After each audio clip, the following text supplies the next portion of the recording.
बांदा पहुंचे आजाद समाज पार्टी के राष्ट्रीय अध्यक्ष और सांसद नगीना चंद्रशेखर आजाद ने आज एक मैरिज हॉल में आयोजित भाईचारा बना अस्तित्व बचाओ प्रबुद्ध सम्मेलन में शिरकत की। इस दौरान उन्होंने प्रदेश की भाजपा सरकार पर भी तीखा हमला बोला।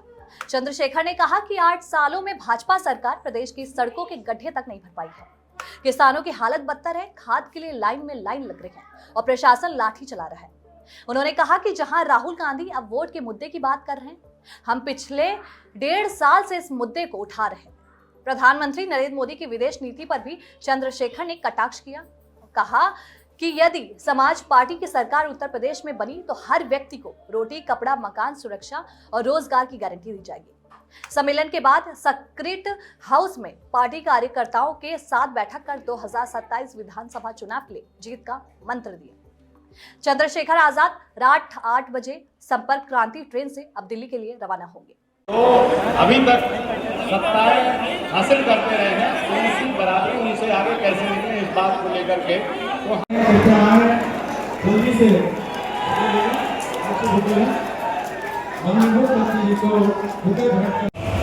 दूसरा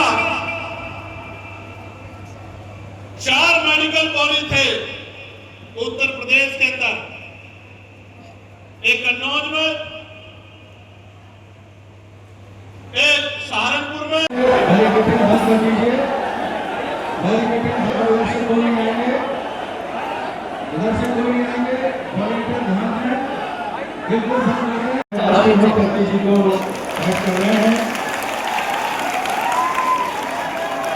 साथ ही साथ मैं अनुरोध कर रहा हूँ अपने इलाके सभी वॉलंटियर शामिल हैं।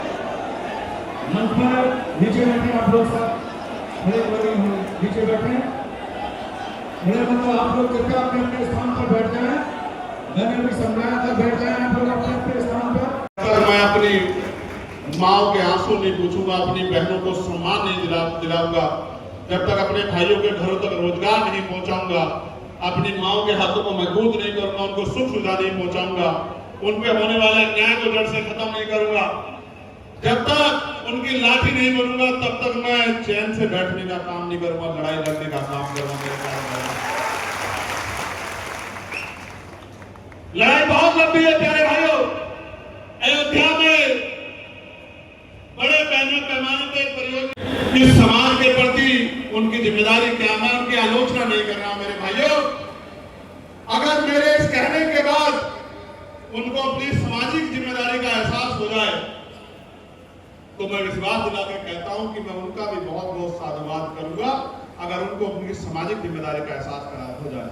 प्यारे भाइयों, आप बहुत पैसे वाले हो सकते हैं, बहुत पढ़े लिखे हो सकते हैं, उद्योगपति हो सकते हैं, उद्योग धंधे वाले हो सकते हैं, आप बहुत बड़ी पोस्ट पे हो सकते हैं, लेकिन जिस समाज से निकल के आए अगर उसका हाथ नहीं पकड़ोगे, उसकी मदद नहीं करोगे, उससे काम नहीं आओगे तो समाज के आप किसी काम के नहीं हो, समाज का आपको कोई लाभ नहीं है मेरे भाइयों बहनों। मेरी बात का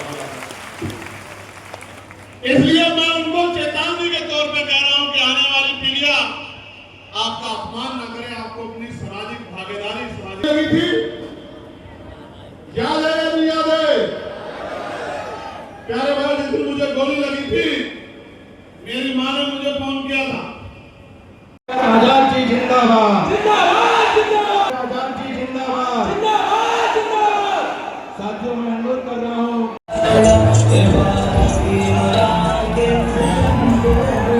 और इस मंडल के मुख्य मंडल प्रभारी वर्मा जी, अजय वर्मा जी आए और बुके ले माननीय मुख्य अतिथि से मेरा अनुरोध। मां से एक ही बात कही थी कि आप मुझे देखने हॉस्पिटल मत आना, तो उन्होंने कहा क्यों? मैं तो तेरे लिए रोज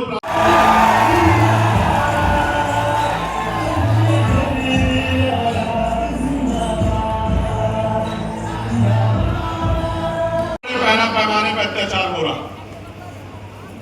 कहीं बुलडोजर चलता है, कहीं हाफ इनकाउंटर होता है, कहीं उनके नेताओं को मार दिया जाता है और उनके दर्द को कोई पूछने वाला नहीं।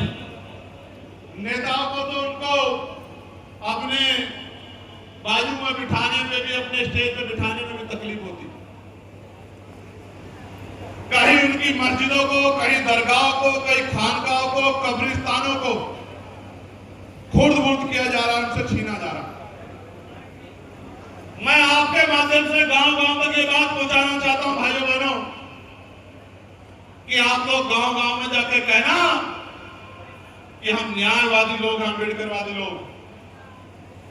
एक बार वो हमारा साथ दें, उनके ऊपर अगर कोई न्याय की लाठी खड़ी होगी तो उसका मुकाबला करने के लिए हम सब लोग उनके आगे खड़े होंगे। और भाइयों, मैं तो धन्यवाद दूंगा नगीना के लोगों का, तमाम जाति धर्म के लोगों का, जिन्होंने मुझे अवसर दिया। आप भी दोनों हाथ उठाकर नगीना के भाइयों का धन्यवाद करो, बोलो धन्यवाद नगीना।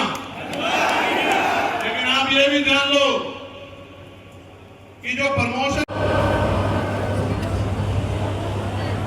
पहला जो बच्चा होता था उसको जल समाधि दी जाती थी, शिक्षा लेने का अधिकार नहीं था, शिक्षा देने का अधिकार नहीं था, महिलाओं को पैर की जूती समझा जाता था, महिलाओं को पढ़ने का अधिकार नहीं था, महिलाओं को आगे बढ़ने का अधिकार नहीं था, और शूद्रों को तो, वंचित वर्ग को तो संपत्ति बनाने का, मकान बनाने का, दिन के उजाले में निकलने का, और का मुझसे मत कह दो। लेकिन सत्य है मेरे भाइयों बहनों कि बहुत जगह पे तो तन ढकने का अधिकार का भी टैक्स देना पड़ता था, ये भी आपको शायद जानकारी है। और यही नहीं मेरे भाइयों, संस्कृति का बखान करने वाले जालिम लोग ये नहीं बताते कि गरीब की बेटियों को शादी के बाद सामंतियों के घरों में रात गुजारनी पड़ती थी, ये नहीं बताया जाता कि ऐसी ऐसी कुप्रथाएं थी। आज अगर एक भी कुप्रथा कोई लागू कराने का काम करता है तो हमारे दिल में आग लग जाती है और हम मुकाबला करने को तैयार हो जाते हैं। ऐसी ऐसी कुप्रथाओं में जकड़े देश को बाबा साहब अम्बेडकर के संविधान ने आजादी दिलाने का काम किया, और श्रेय बाबा साहब को जाता है, लेकिन संघर्ष शुरू राष्ट्रपिता ज्योतिबा फुले ने कर दिया था हुए थे। और आज बांदा में हमारा 14वां सम्मेलन, अभी इसके बाद 4 सम्मेलन बाकी। कमजोर वर्गों के, रिटायर्ड कर्मचारी, अधिकारी और समाज में प्रतिष्ठित व्यक्तियों को बुलाकर हम लोग आजाद समाज पार्टी के जरिए बहुजन महापुरुषों के रुके हुए आंदोलन को आगे बढ़ाना चाहते हैं, जिससे आंदोलन बने, आंदोलन में शक्ति पैदा और शक्ति से बदलाव हो, ऐसी पॉलिसियां बने जिनसे लोगों के जीवन में खुशहाली आए। और आज ये 14वां सफल सम्मेलन बांदा में हुआ है। मेरा विश्वास है कि बाकी सम्मेलन जब खत्म होंगे तो आजाद समाज पार्टी ग्रामीण क्षेत्रों में अपनी पकड़ को बहुत मजबूत कर चुकी होगी। ये एक तरह की समीक्षा भी है जिसमें बूथ सेक्टर का संगठन कितना तैयार हो गया है और उस संगठन के जरिए किस तरह से भाईचारा पैदा करके इस अस्तित्व बचाने की लड़ाई को मजबूत किया जाना है। आज उत्तर प्रदेश में किसी भी गांव में आप चले जाओ, सड़कों का हाल बुरा है। सरकार 2017 से कहती गड्ढे भरेंगे, 25 आगे 8 साल में गड्ढे नहीं भरेंगे। आप जाओ किसी भी जिले में चले जाओ, घरों के ऊपर से 11,000 की लाइन जारी है। हर महीने सैकड़ों लोगों की जान जिलों में जाती है, सरकार कोई संज्ञान नहीं लेती। आज तमाम तरह से कानून व्यवस्था ठप हो गई है। किसान लाइन में लग रहे हैं यूरिया के, डीएपी के लिए, उन पे लाठियां बरसाई जा रही हैं, कोई सुनने वाला नहीं है। और जिस तरह से आउटसोर्सिंग पे जो कर्मचारी हैं, आशा आंगनबाड़ी बहनें हो, बहुजन माता बहनें हो, पीआरटी होमगार्ड के जवान हो, ग्राम पंचायत सहायक हो, रोजगार सेवक हो, वो वेतन वृद्धि के लिए आंदोलन कर रहे हैं, उनकी सुनवाई कोई नहीं हो रही है। इन तमाम मांगों को लेकर हम लोग पार्लियामेंट में से लेकर सड़कों तक लड़ाई लड़ रहे हैं। अब उत्तर प्रदेश में भी गांव-गांव जाके हम लोगों को इस आंदोलन से जोड़ना है। 13 दिन से लगातार विपक्ष के नेता राहुल गांधी वोट चोरी को लेकर के बिहार में यात्रा कर रहे हैं, इस पर क्या कहना है आपको? नहीं, देखिए, बड़ा मुद्दा है वोट। बाबा साहब ने तो जब वोट का अधिकार दिलाया था तो कहा था कि आज मैंने रानी का पेट चीर दिया है, अब राजा बैलेट बॉक्स से तैयार होगा, अपनी वोट से तैयार होगा। वोट को लेकर लोगों के अंदर बड़ा गुस्सा है। किसी भी प्रकार का अगर वोट पे सवाल खड़ा होता है, जनता में आक्रोश होता है। पहले ईवीएम को लेकर कितने सवाल खड़े हुए हैं और अब वोट की चोरी पे सवाल खड़े हो रहे हैं। जिस बात को आज उठा रहे हैं, हम तो पिछले 1.5 साल से उसी बात को लेकर गांव-गांव जा रहे हैं कि अपनी वोट की रक्षा करो। और इसीलिए हमने सिर्फ समस्या नहीं बोली, हमने उसके समाधान के लिए वोट रक्षक, 4 वोट रक्षक जो है एक वार्ड में बनाने का निर्णय लिया है और पार्टी उस पर तेजी से काम भी कर रही है।